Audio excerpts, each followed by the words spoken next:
And what had Odysseus been doing through all these long years, before he came under the enchantment of Calypso in her vine-draped cave? Well, first of all, he had nearly fallen a prey to the magic of the lotus eaters. They were the laziest people in all the world, and they lived on an island where lotus trees grew everywhere, bearing fruits most lovely to look at and delicious to eat. But whoever tasted the lotus apples never wanted to do anything but sit under the shade of the trees and eat the enchanted fruit forever. Luckily for Odysseus, when he and his crew landed on the island, he did not taste the fruit himself, but 3 of his men gathered and ate from the laden boughs, and, settling down immediately to rest on the flowery grass, declared they never intended to go home to their wives and families again. So Odysseus and the other seamen took them back to the ship by main force, and then they sailed away as fast as they could before any more of the crew could taste the fruit that was so delicious, but that made people lazy and useless for the rest of their lives. The next place the king's vessel touched at was the country of the Cyclopes, awful-looking giants who had only one eye apiece, right in the middle of their foreheads. They were great shepherds in their own way and lived on the milk of vast herds of goats and sheep. Odysseus and his followers landed on the beach, crept up the hill through the laurel bushes, and soon found themselves at the entrance to an enormous cave, fenced around with a marble wall, and hidden from the world by woods of pine and oak. Bravely they entered this gloomy cavern and, looking around, saw that it was lined with shelves, laden with big round cheeses, while many sheep and lambs were folded in the deep, quiet places beyond. As the sailors gazed with interest at all these things, they heard heavy footsteps outside, and in stalked the greatest Cyclops of the country, a huge giant with one blazing eye, who carried a load of pine trees on his back as easily as a bundle of faggots. Running in front of him came flocks of sheep and goats, and, when all were inside, the giant rolled an enormous rock before the cave's mouth and shut everybody up. At this, Odysseus and his men were so much frightened that they hurried silently to the very farthest corners of the cavern, and flattened themselves out against the damp walls, like so many bats.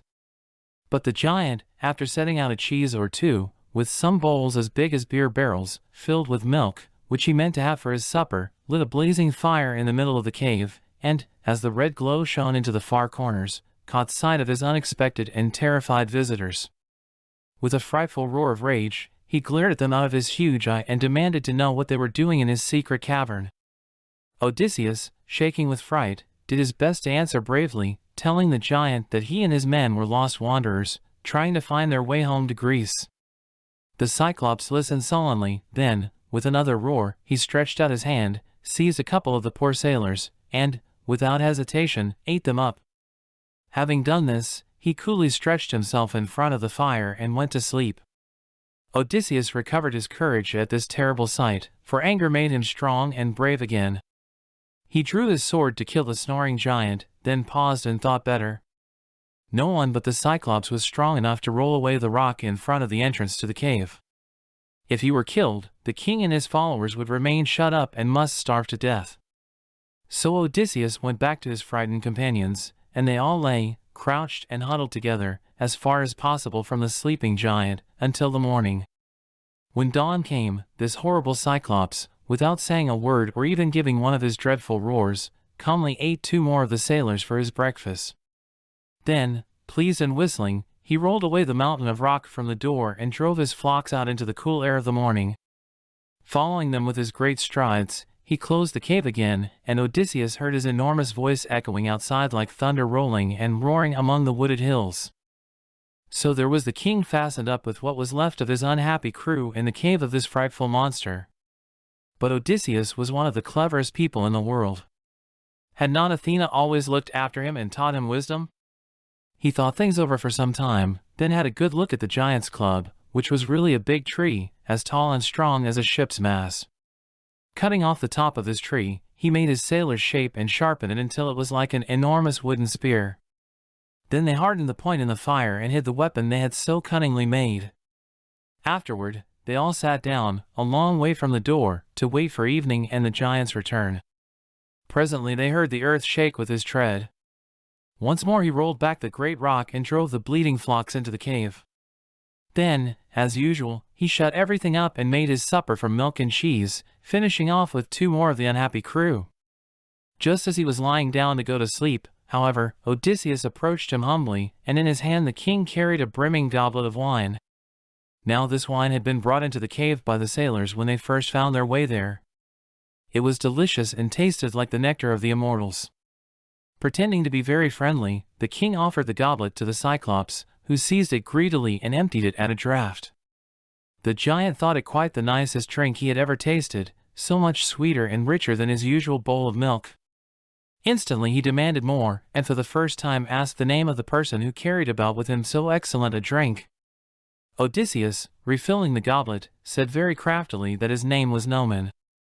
Then, Noman, replied the giant, I will grant you a special favor. You shall be the last of my visitors that I will eat. Then he went on drinking the king's wine until he had had so much that all he wanted was to go to sleep. He sank stupidly by the embers of the fire and soon began to snore. Then Odysseus and the sailors that were left brought out the great wooden spear. The king made the point quite hot in the glowing ashes, raised the club high in the air, and plunged it, straight as a mighty arrow, into the Cyclops' one and only eye. With a terrible roar, like 100 lions growling at once, the giant awoke and began to plunge about the cavern in his pain and rage. Hearing his shouts and screams, all the other giants in the neighborhood rushed from their dens among the rocks and, gathering about the mouth of the cave, called out to know what was the matter. Matter, roared the Cyclops inside, Noman is the matter. Noman has done this. Noman is answerable. Come inside and you will see Noman, hear Noman, and be able to kill Noman. If that is the case, answered his friends in a huff, we can do nothing for you. You say no man is the author of your trouble. Then it must be the Shining Ones themselves who are afflicting you, and the best thing we can do is to go away. So all the giants went away, and the raging monster within, spreading out his wide arms, found and rolled away the great rock from the cavern's mouth. He thought he could catch Noman and his friends as they tried to get out. When the sheep and goats saw that the way was open, they quickly began to pass through the entrance into the meadows outside. As they stepped past, the giant carefully felt each animal with his great hands, to see that it really was sheep or goat, and not one of his hidden foes. When Odysseus saw this, he did the cleverest thing he had ever done in his life. He tied 3 sheep together, very swiftly and silently, and bound one of his sailors right underneath the body of the middle animal, so that, as the 3 pressed out side by side, the giant never discovered that they were carrying a man in the midst of them. This Odysseus did for all his men in turn. Then, trembling with anxiety, he himself slipped under the body of a great, strong, beautiful ram, fixed his hands firmly in its wool, and was also drawn out from the cave, all unknown to the blinded, angry, growling giant. So that they were this brave, clever king and his handful of sailors, safe outside the cave of the Cyclops. No sooner were they free than they ran for the shore, driving many of the giant's flocks before them. Hurriedly they drove the sheep and goats on board, hoisted their sails, and began to move away from this dreadful country, while Odysseus, unable to help boasting of his triumph, raised a loud shout of victory, which reached the blinded giant on the heights above. Then the Cyclops knew that Noman had really escaped, after all.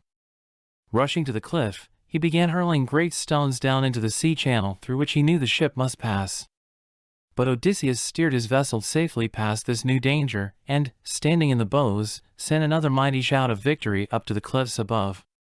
Cyclops, he cried, you need no longer think that it was Noman who conquered you, for it was I, Odysseus, king of Ithaca, who also overthrew the great city of Troy.